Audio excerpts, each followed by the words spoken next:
I sat across from my supervisor Janet's polished oak desk on that Tuesday afternoon in March, watching her perfectly manicured fingers drum against the surface as she delivered news that would change everything.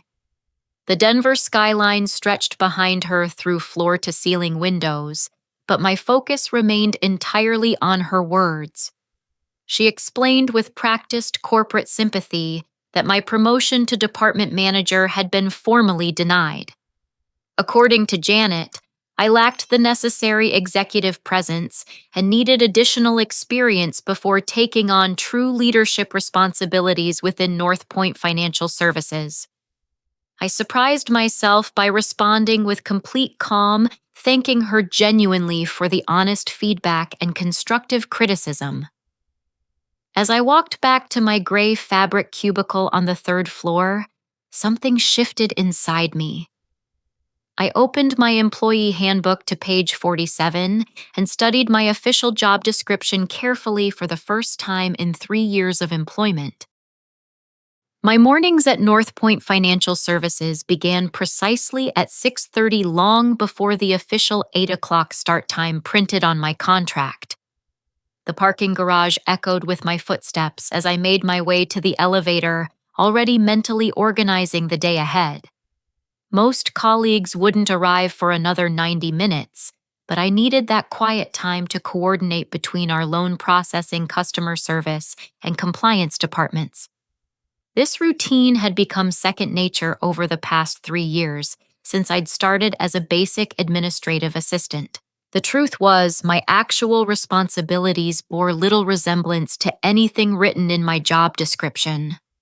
While my official title remained Administrative Support Specialist, I essentially operated as the branch's unofficial operations manager. Every morning, I reviewed overnight loan applications, flagged potential regulatory issues, and prepared priority lists for our loan processor, Diana, who relied completely on my guidance to navigate complex federal mortgage regulations. Diana, a nervous woman in her early 50s with graying hair pulled into a tight bun, would panic without my direction on anything more complicated than basic documentation reviews. By 7:15, I'd typically receive the first crisis call of the day. Kevin from customer service would phone in a panic about an escalated client complaint, unable to handle conflicts without my intervention. Kevin, barely 25 years old, with an eager demeanor that crumbled under pressure, depended on my conflict resolution skills to salvage relationships with frustrated borrowers. His supervisor had quit 6 months ago, leaving him essentially rudderless, except for my informal mentoring. Then there was Ruth, our compliance office, a stern woman in her early 60s who wore wire-rimmed glasses and carried herself with the authority of someone who'd worked in banking for decades. Despite her intimidating exterior, Ruth secretly relied on my expertise in regulatory documentation. She'd learned to trust my instincts about potential compliance violations and frequently asked me to prepare reports she'd later submit under her own name to state banking authorities. Janet, meanwhile, spent her days networking at Chamber of Commerce events, attending leadership seminars, and building relationships with potential high-value clients. She rarely handled operational details, trusting me to manage daily branch functions, while she focused on what she called strategic initiatives. Her corner office remained pristine because she conducted most of her work at restaurants and golf courses around Denver. What Janet didn't realize was how thoroughly I documented this arrangement. Every email she'd sent me, every task she'd delegated, every problem I'd resolved independently, while she took credit during monthly regional meetings. I'd kept meticulous records not out of suspicion, but simply because I enjoyed tracking my professional growth and contributions to our branch's success. The promotion I'd been denied represented a logical recognition of work I'd already been performing. I'd prepared thoroughly for my promotion review, documenting our branch's improved customer satisfaction scores, reduced processing times, and enhanced regulatory compliance under my informal management. I'd assumed Janet would advocate for my advancement, given how dependent she'd become on my operational expertise. Instead, as I later discovered through a private conversation with a colleague in human resources, Janet had specifically recommended against my promotion. She'd told upper management that I was valuable in my current support role, but lacked the leadership qualities necessary for true management responsibilities. More damaging, she'd suggested that promoting me might disrupt the effective working relationship we'd established. The truth stung more than the initial rejection. Janet feared that promoting me would expose how little she actually contributed to our branch's daily operations. She'd built her own reputation on achievements I'd facilitated, problems I'd solved, and efficiencies I'd created. Promoting me would have required her to either step up her own performance or risk having her limitations exposed to regional management. As I processed this revelation, I felt a strange sense of clarity wash over me. I'd been enabling a system that undervalued my contributions while allowing someone else to benefit from my hard work. The decision I'd made while walking back to my desk suddenly felt not just justified, but necessary. Wednesday morning arrived with unusual crispness for early March in Denver. I parked in my normal spot on the second level of the garage and walked to the elevator with a sense of purpose I'd never experienced before. At exactly 7 o'clock, I settled into my workstation and opened my employee handbook to the job description I'd studied the previous evening.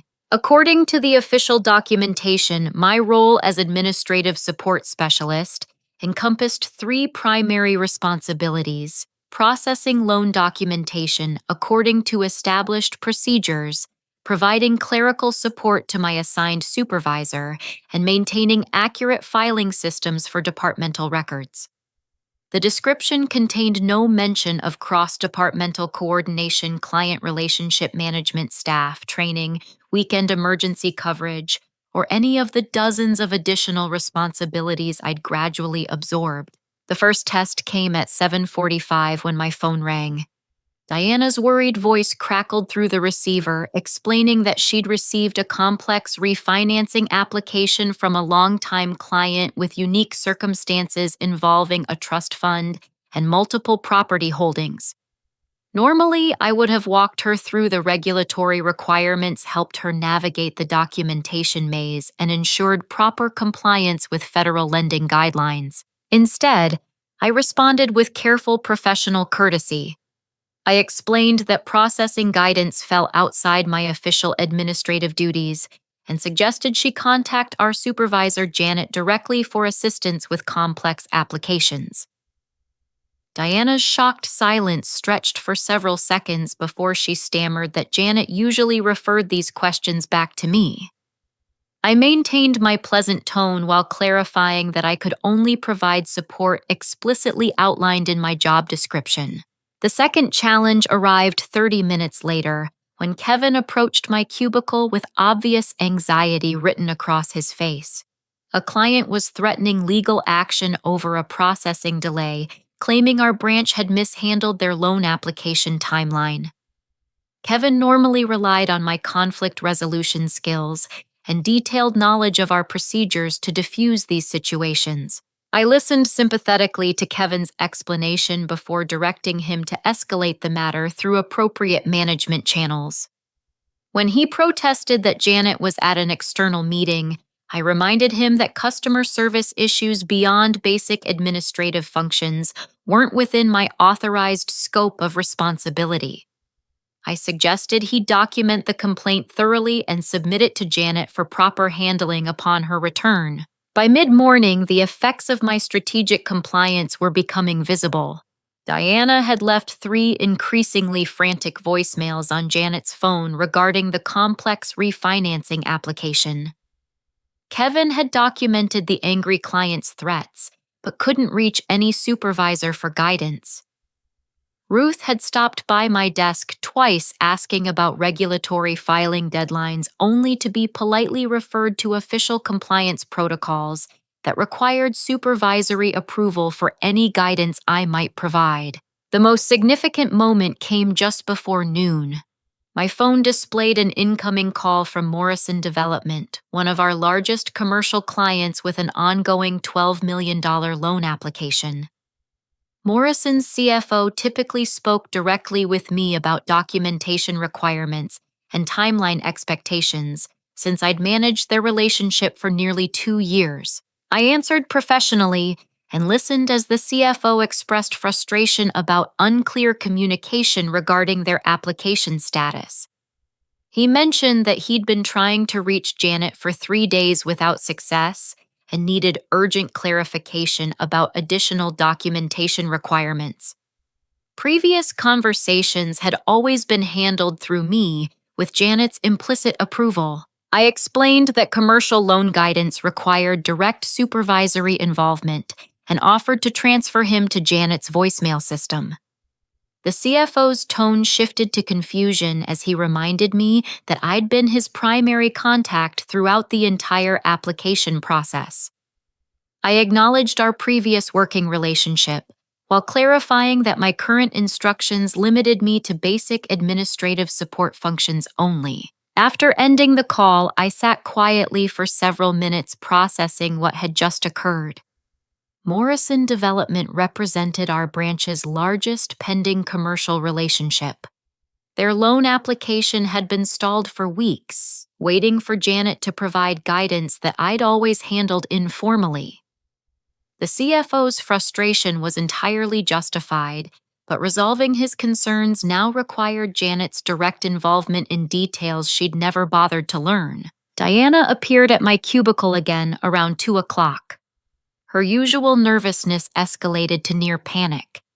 She'd discovered that several loan applications were approaching federal deadlines, but she couldn't proceed without guidance on complex documentation requirements.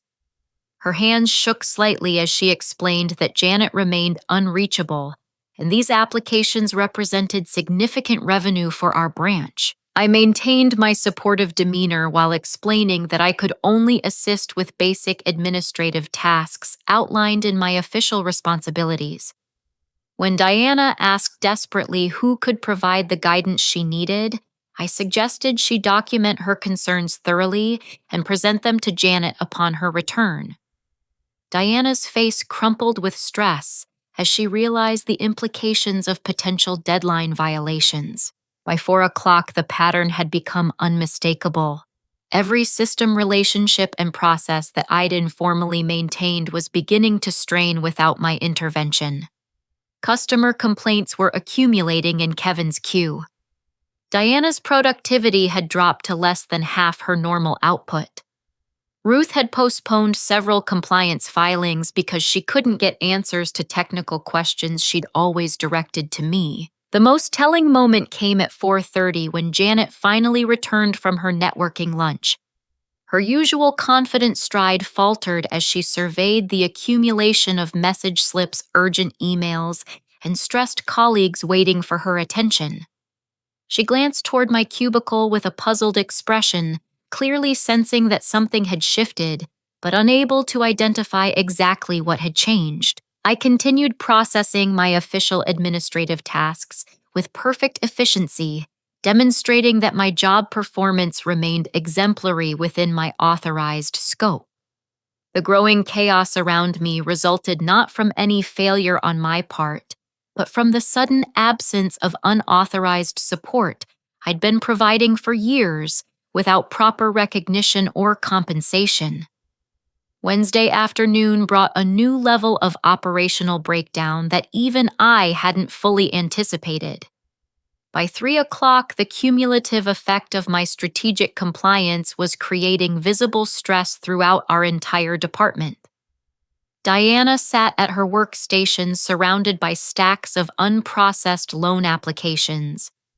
Her usual methodical approach replaced by frantic page flipping through regulatory manuals she clearly didn't understand. Janet emerged from her office repeatedly attempting to address the growing queue of problems that had accumulated during her absence.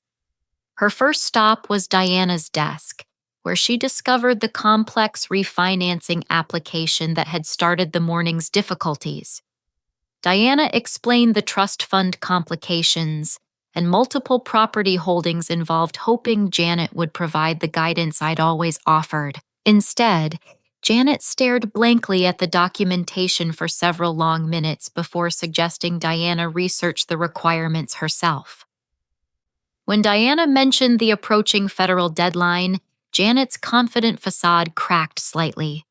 She promised to review the file later that afternoon, but her uncertainty was obvious to everyone watching this interaction unfold. Kevin's customer service crisis had escalated during Janet's lunch meeting. The angry client had called back 3 times, each conversation growing more heated as Kevin struggled to provide answers about the processing delay. By afternoon, the client had threatened to contact our regional management directly and file complaints with state banking authorities. Kevin's usual enthusiasm had been replaced by obvious anxiety as he realized his supervisor couldn't help him resolve the situation. Ruth appeared increasingly agitated as compliance deadlines loomed without the supporting documentation she'd always relied on me to prepare. She'd attempted to handle several regulatory filings independently, but her approach lacked the detailed knowledge I'd developed about our specific client relationships and processing procedures. Her typical authoritative demeanor seemed forced as she struggled with tasks that had become routine when I handled them informally. The afternoon's most devastating moment came at 4:15 when our processing system flagged 3 major loan applications for automatic rejection due to missed federal deadlines. These weren't minor applications. They represented over $2 million in potential revenue that would now be lost entirely. Diana discovered the flags during her routine system check and immediately called for Janet, her voice carrying across the office with undisguised panic. Janet rushed to Diana's workstation, her high heels clicking rapidly against the polished floor. As Diana explained the situation, Janet's face went pale. These applications had been progressing normally under my informal guidance, but without my intervention to ensure proper timing and documentation, they'd simply fallen through the cracks. The federal mortgage lending system showed no mercy for missed deadlines regardless of the reasons behind them. I watched this crisis unfold from my cubicle, maintaining perfect focus on my official administrative duties while processing the gravity of what was happening. Those 3 loan applications represented families who'd been counting on our branch to facilitate their home purchases. Now they'd need to restart their entire application process with different lenders, potentially losing locked-in interest rates and delaying their moving plans by months. Ruth interrupted Janet's crisis management around 4:30 with news that our monthly compliance report was due to state banking authorities by end of business. This report typically required detailed analysis of our loan portfolio, customer complaint resolutions, and regulatory adherence metrics that I'd always prepared thoroughly. Ruth had attempted to compile the information independently, but quickly realized she lacked access to several databases and didn't understand the cross-referencing procedures I'd developed. Janet looked genuinely overwhelmed as she processed the multiple crises converging simultaneously. Her networking skills and relationship-building expertise offered no solutions for operational breakdowns that required technical knowledge and detailed understanding of our internal procedures. She'd built her entire management approach around delegating these responsibilities to me while focusing on external relationship development. The situation deteriorated further when Kevin approached Janet with documentation about the threatening client's escalating complaints. The client had now mentioned involving legal counsel and contacting local media about poor service at our branch. Kevin explained that I'd always handled these escalation procedures, but he'd been directed to route everything through official management channels. Janet read through Kevin's incident reports with obvious confusion. She'd never dealt directly with customer service escalations because I'd always resolved them before they reached her attention.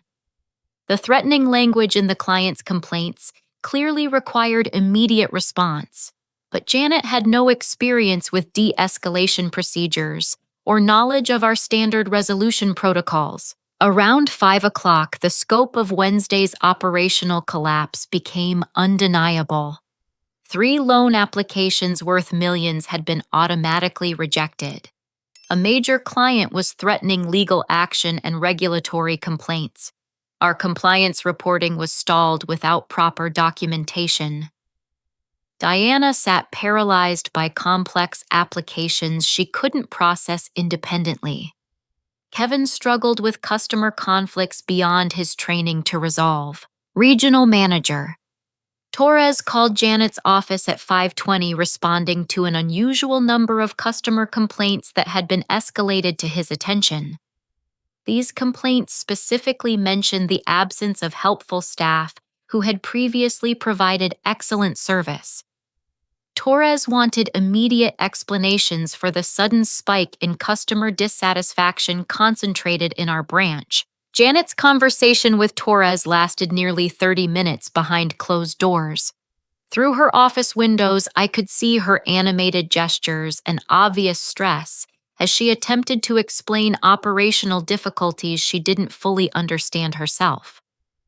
When the call ended, Janet sat alone at her desk for several minutes, staring at the accumulation of crisis reports that demanded her immediate attention. The day that had begun with my quiet decision to follow my job description exactly was ending with undeniable proof of my actual value to our branch's operations. Every task I'd performed beyond my official duties, every crisis I'd prevented through proactive intervention, every client relationship I'd maintained through informal support was now visible through its absence. As 6 o'clock approached and most staff prepared to leave, Janet remained at her desk, surrounded by problems that required expertise she'd never bothered to develop. The 18-hour countdown I'd begun that morning was approaching its halfway point, and the cascade effect was accelerating beyond anything I'd imagined possible. Wednesday evening stretched into Thursday morning with unprecedented dysfunction rippling through every aspect of our branch operations. I arrived at my usual 6:30 to find the parking garage unusually busy with early arriving staff members who'd been called in to address the previous day's mounting crises. The elevator ride to the 3rd floor carried an atmosphere of tension that contrasted sharply with the typical quiet efficiency of our workplace. Janet's office lights were already blazing when I reached my cubicle, suggesting she'd arrived even earlier than usual to tackle the problems that had overwhelmed her the previous afternoon. Through her glass walls, I could see her hunched over stacks of paperwork. Her usually perfect appearance slightly disheveled from what had obviously been a stressful evening of attempted crisis management. Diana's workstation looked like a disaster zone with loan applications scattered across every available surface and regulatory manuals stacked in precarious towers around her chair. She'd clearly stayed late attempting to process the complex applications that had stalled without my guidance, but her efforts had only created more confusion. Sticky notes covered her computer monitor with reminders and questions that highlighted her struggles to understand procedures I'd always explained informally. The first major catastrophe revealed itself at 7:45, when Diana discovered that 6 additional loan applications had missed crucial federal deadlines overnight. These weren't minor administrative oversights.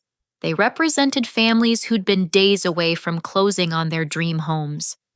Small business owners counting on expansion financing, and retirees hoping to refinance their mortgages before interest rates increased.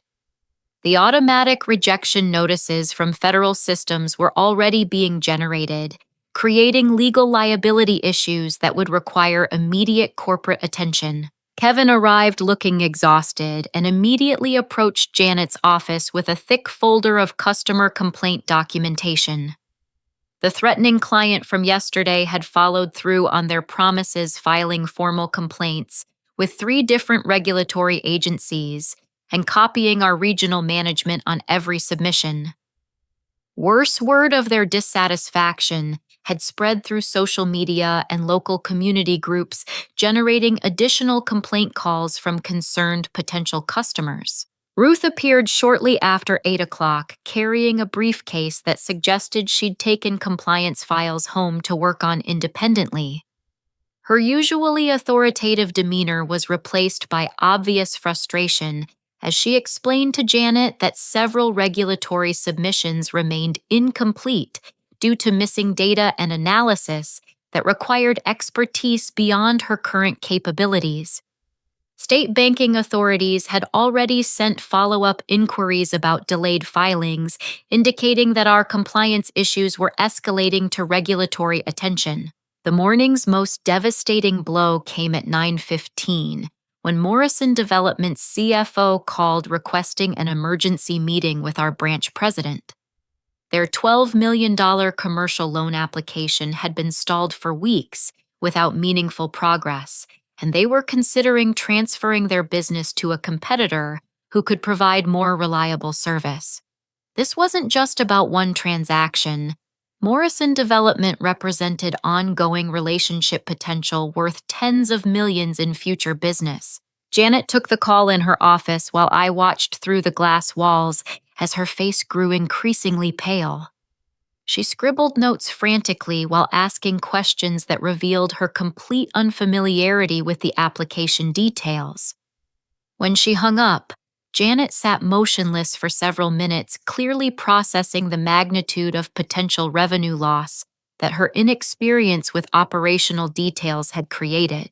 The situation accelerated beyond crisis into complete system breakdown when Ruth discovered that our branch had failed to submit required anti-money laundering reports to federal authorities.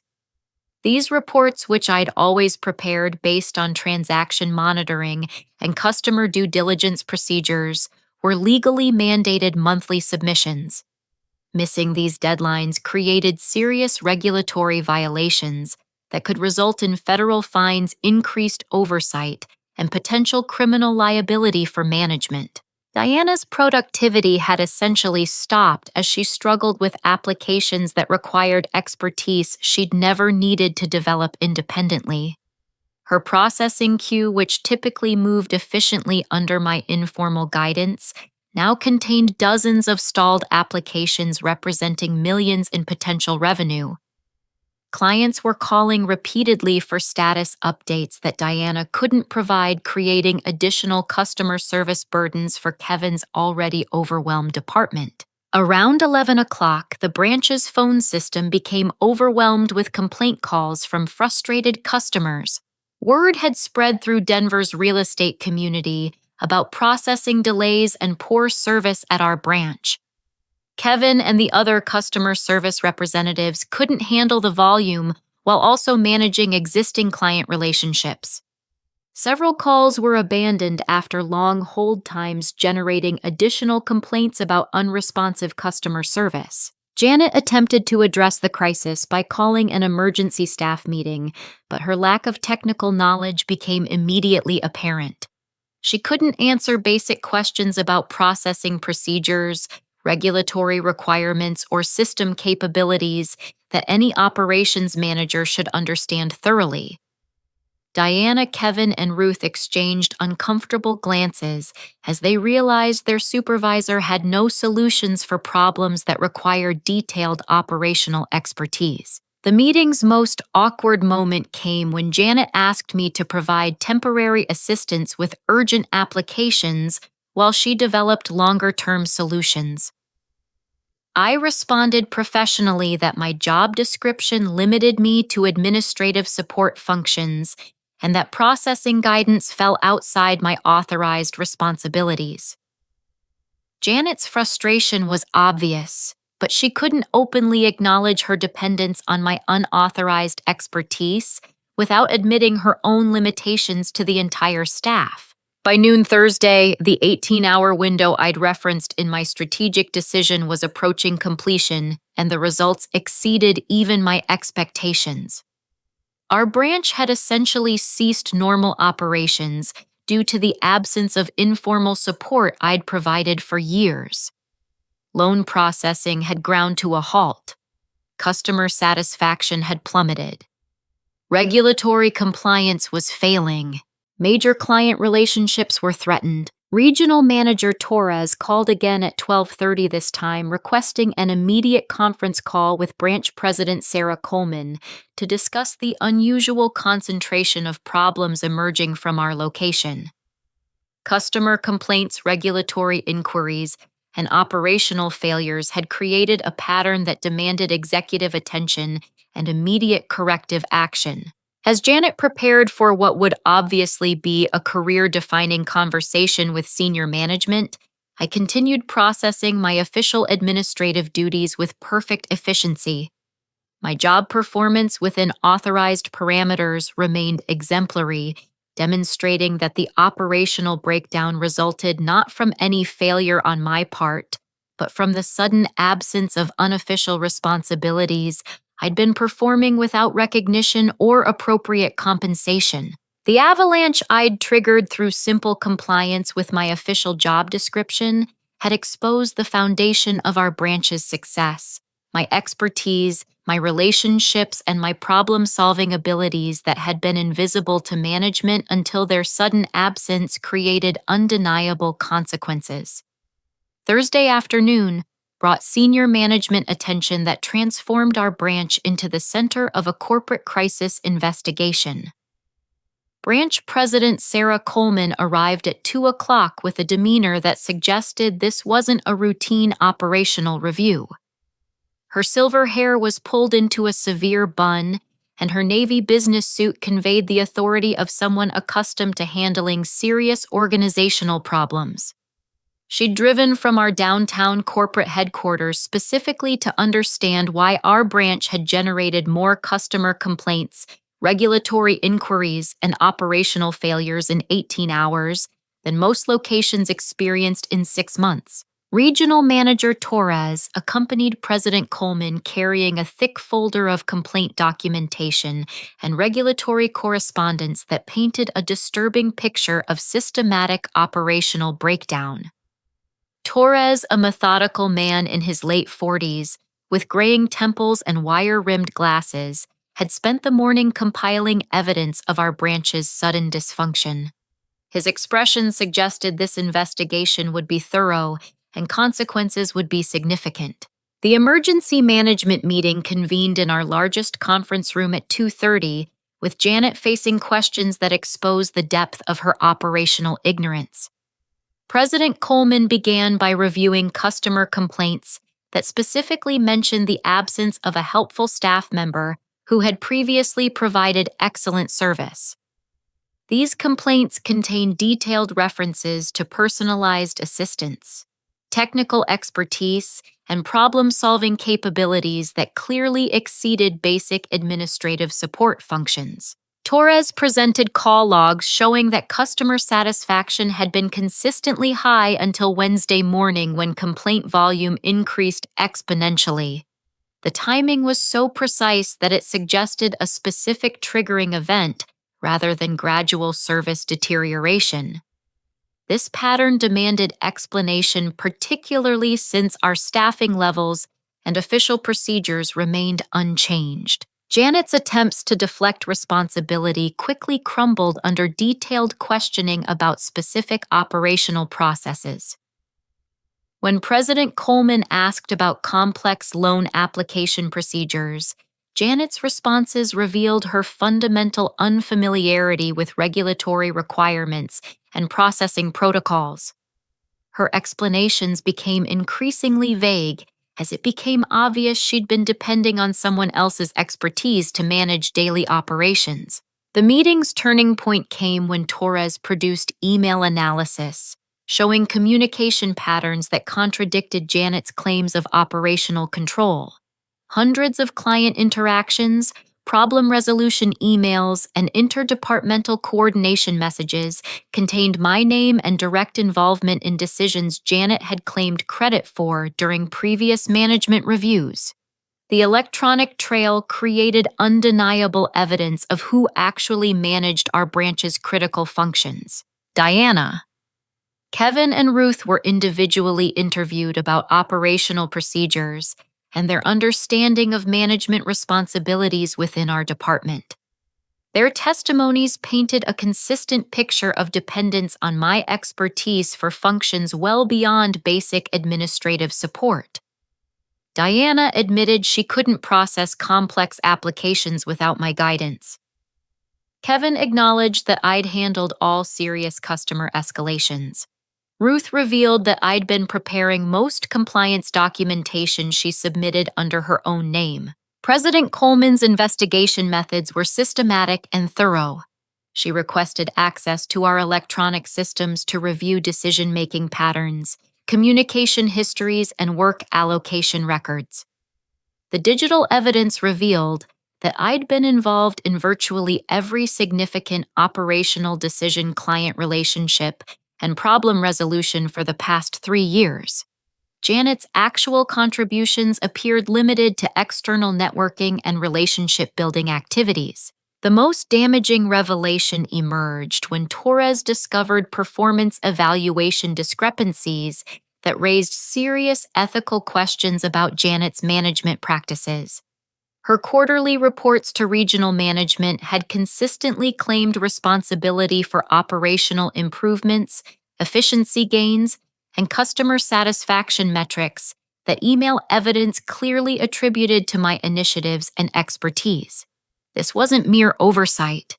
It represented systematic misrepresentation of achievements and deliberate minimization of my contributions. Around 4 o'clock, President Coleman requested a private meeting with me to understand my perspective on recent operational changes. I'd been continuing my regular administrative duties throughout the investigation, demonstrating consistent professional performance within my official job parameters. This meeting would determine whether my strategic compliance represented reasonable boundary setting or deliberate disruption of business operations. I entered the conference room carrying documentation I'd prepared meticulously over the past 3 years. My folder contained time logs showing work performed outside official duties, email records of problems I'd resolved independently, client feedback specifically mentioning my assistance, and detailed analysis of responsibilities that exceeded my job description and compensation level. This evidence supported my decision to limit my work scope to officially authorized functions.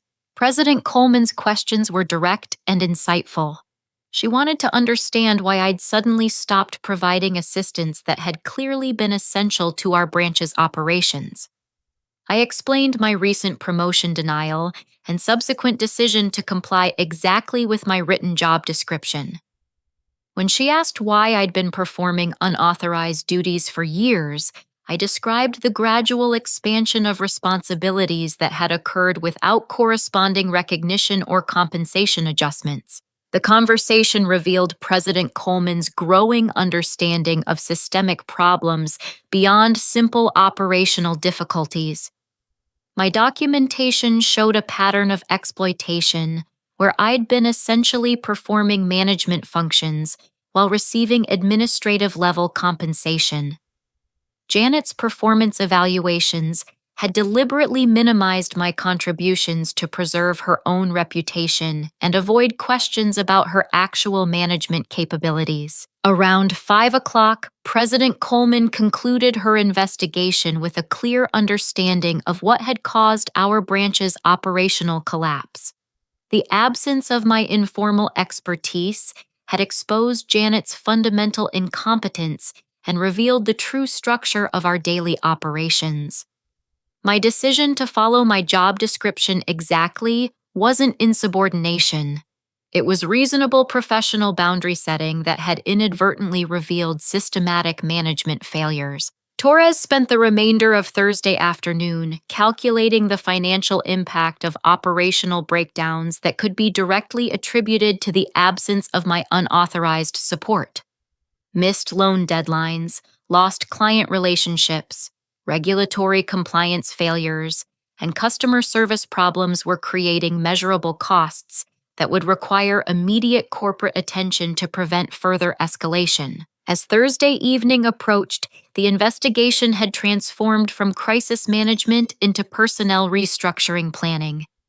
Janet's position was clearly untenable given evidence of her operational incompetence and misrepresentation of achievements. My role needed immediate redefinition to reflect my actual contributions and prevent future operational disruptions. The truth explosion that had emerged from my 18-hour strategic compliance had exposed foundational problems that demanded comprehensive organizational changes. My quiet decision to follow my job description exactly had triggered consequences that would reshape our entire branch structure and establish appropriate recognition for expertise that had been invisible until its sudden absence. Friday morning arrived with an atmosphere of anticipation that permeated every corner of our branch.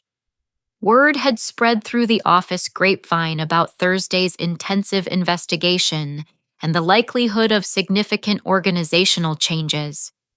Staff members arrived earlier than usual, sensing that this day would bring resolution to the crisis that had dominated the week's events. President Sarah Coleman returned at 8 o'clock sharp, accompanied by Regional Manager Torres and Human Resources Director Jennifer Walsh, a stern woman with short auburn hair and an expression that suggested serious personnel decisions were imminent. Their presence indicated that Thursday's investigation had concluded with determinations that required immediate implementation and careful legal oversight. Janet's corner office remained empty, though her personal belongings suggested she hadn't yet been informed of any final decisions regarding her employment status. The absence of her usual early morning networking calls created an unusual quiet that contrasted sharply with the busy activity in the HR director's temporary workspace near the conference room. My invitation to meet with senior management came at 8:30, delivered by Jennifer Walsh, with professional courtesy that suggested this conversation would be significantly different from Thursday's investigation. I gathered my documentation folder and approached the conference room with cautious optimism, understanding that my strategic compliance had created opportunities but unsure about specific outcomes. President Coleman began the meeting by acknowledging the thoroughness of my documentation and the professionalism I'd maintained throughout the crisis period. She explained that their investigation had revealed systematic misrepresentation of achievements, inappropriate delegation of management responsibilities, and compensation structures that failed to reflect actual job functions.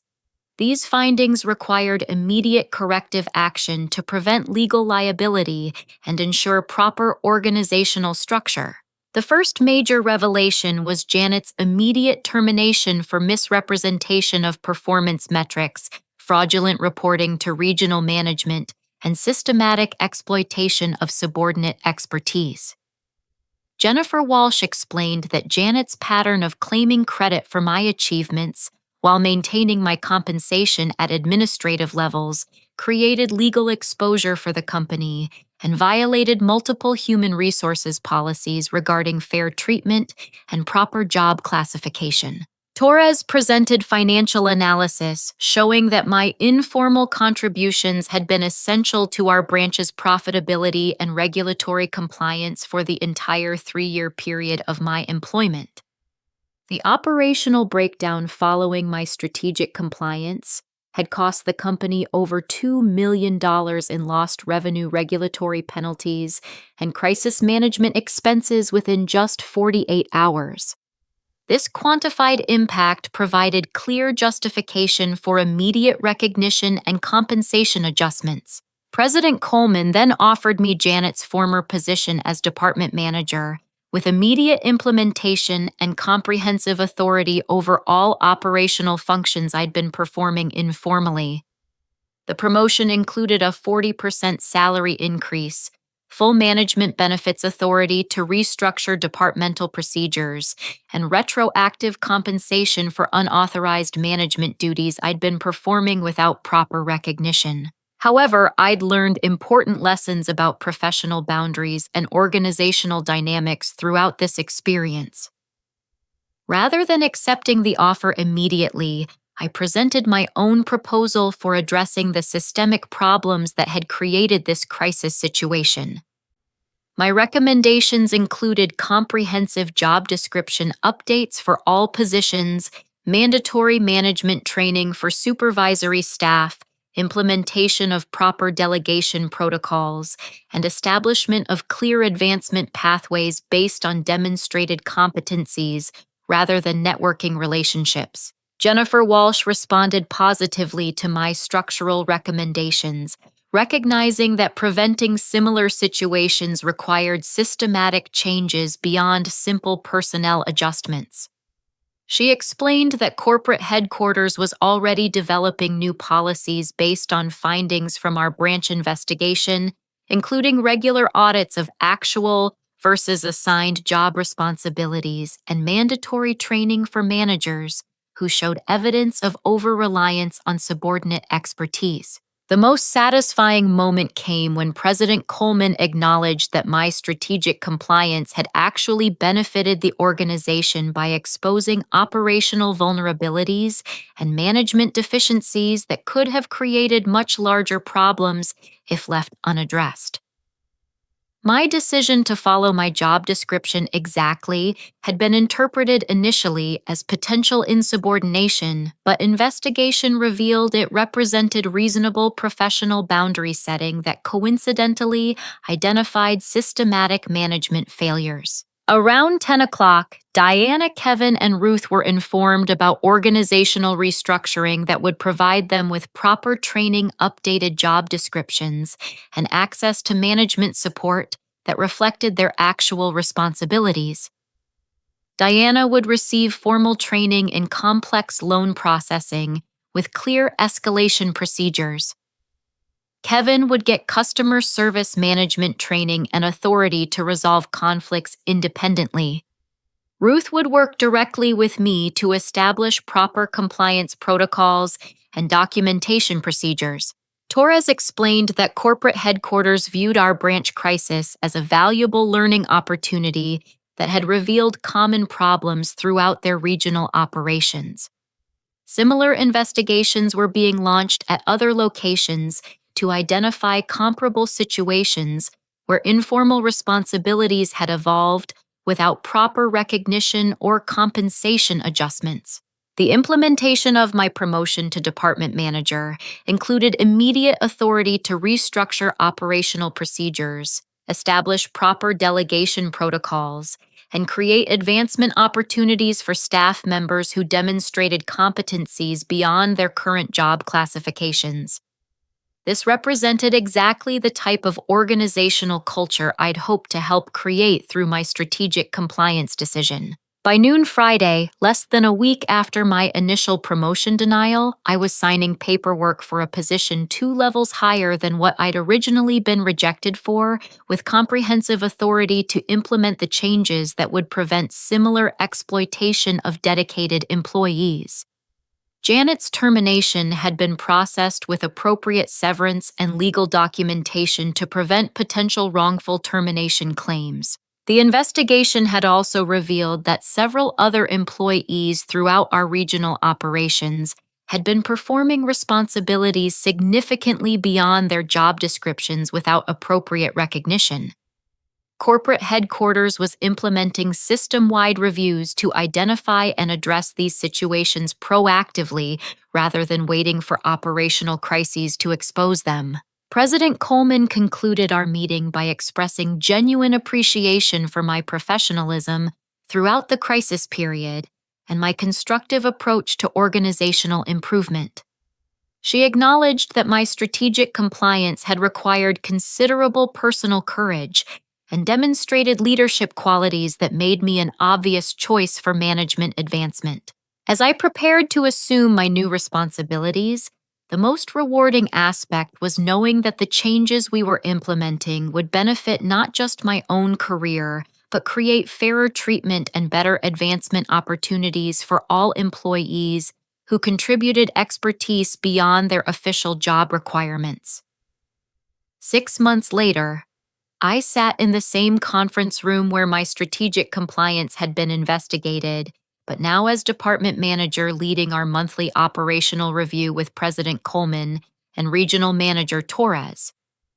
The transformation that had begun with my quiet decision to follow my job description exactly had created positive changes that extended far beyond our single branch location. Our department had become a regional model for operational efficiency, customer satisfaction, and employee development. The comprehensive restructuring we'd implemented addressed every systemic problem that had contributed to the original crisis situation. Updated job descriptions accurately reflected actual responsibilities. Compensation structures aligned with performance contributions and advancement pathways provided clear recognition for demonstrated expertise. Diana had flourished under the proper training and support structure we'd established. She'd completed advanced certification in complex loan processing and was now mentoring new staff members who joined our growing department. Her confidence had increased dramatically once she had clear protocols and authorized escalation procedures for challenging applications. Customer satisfaction scores related to loan processing had reached the highest levels in our region. Kevin had embraced his expanded customer service management role with enthusiasm that reminded me why I'd enjoyed helping him develop professionally. We'd implemented customer relationship management systems that gave him tools to resolve conflicts independently while maintaining detailed documentation for continuous improvement purposes. His natural empathy and communication skills had been enhanced with proper training and management support. Ruth and I had developed collaborative compliance protocols that exceeded regulatory requirements while creating efficient workflows for all staff members. She'd acknowledged privately that working with me as an equal partner, rather than depending on informal assistance, had improved her own professional confidence and expertise. Our branch now led the region in proactive compliance management and regulatory relationship building. The most meaningful changes involved corporate policies that had been implemented throughout our regional operations based on lessons learned from our branch crisis. Other employees who had been performing responsibilities beyond their job descriptions received proper recognition and advancement opportunities. Management training programs now included specific modules about appropriate delegation, staff development, and recognition of informal expertise that develops organically within effective teams. Morrison Development had not only completed their $12 million loan application, but had expanded their relationship with our branch to include ongoing commercial banking services worth over $30 million in annual business.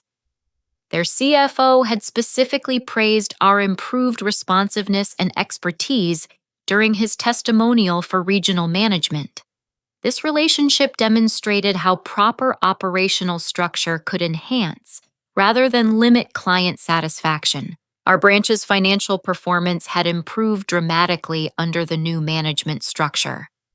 Employee turnover had decreased to nearly zero as staff members experienced appropriate recognition and advancement opportunities. Customer complaint volumes had dropped to among the lowest in our regional network. Regulatory compliance scores consistently exceeded corporate standards. The personal satisfaction I'd gained from this experience extended beyond career advancement and financial recognition. I'd learned the importance of establishing professional boundaries, documenting contributions, and advocating for appropriate treatment in workplace relationships. The skills I'd developed through necessity during my strategic compliance period had prepared me for management responsibilities I might not have pursued otherwise. President Coleman had used our branch transformation as a case study for corporate leadership development programs. She frequently spoke about the value of employees who demonstrated courage to address systemic problems through professional channels rather than accepting unfair treatment as inevitable. My approach had been cited as an example of constructive problem solving that benefited both individual advancement and organizational improvement. Torres had been promoted to regional vice president, partly based on his effective handling of our crisis investigation and implementation of comprehensive operational improvements throughout his territory. He'd acknowledged that my documentation and professional presentation had made his investigation efficient and conclusive, demonstrating the value of preparation and clear communication during difficult organizational transitions. The most rewarding aspect of our transformation involved opportunities I'd created for other employees to develop expertise and receive appropriate recognition. Our branch had become known throughout the region as a location where hard work and demonstrated competence led to meaningful advancement opportunities. Several staff members had been promoted to management positions at other branches after developing skills within our supportive environment. Jennifer Walsh had implemented company-wide policies requiring regular reviews of job description accuracy and compensation alignment based partly on findings from our branch investigation. These policies were preventing other employees from experiencing the exploitation I'd endured for 3 years, while ensuring that organizational success was shared appropriately with contributors. As I reflected on the journey that had begun with my calm acceptance of Janet's promotion denial, I realized that sometimes the most powerful professional action involves simply refusing to exceed the value others place on your contributions. My decision to follow my job description exactly had forced recognition of expertise that had been invisible when provided freely and without proper acknowledgement. The life lesson that emerged from this experience was profound yet simple. Your true professional worth becomes undeniable when you stop allowing others to benefit from undervaluing it. Sometimes the most effective way to demonstrate your importance is to perform exactly what you're paid to do, nothing more and nothing less.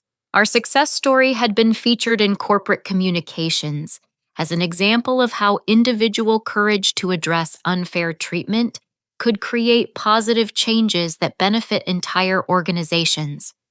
The ripple effects of my strategic compliance continued to generate improvements throughout our company's operations.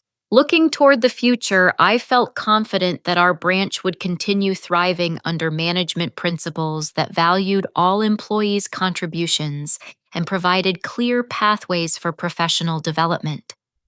The transformation that began with 18 hours of strategic compliance had created lasting positive changes that would benefit our team, our clients, and our organization for years to come. Have you ever found yourself doing far more work than your job description requires while watching others receive credit for your efforts? I'd love to hear about your experiences with workplace recognition and how you've handled situations where your contributions weren't properly valued.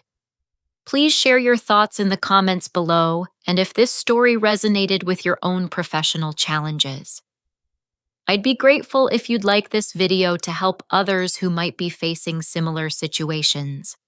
Don't forget to subscribe for more stories about workplace dynamics and professional growth, and please share this with anyone who might benefit from learning about the power of setting appropriate boundaries at work. Thank you for listening to my journey, and I hope it inspires you to recognize and advocate for your own professional worth in whatever career path you're pursuing.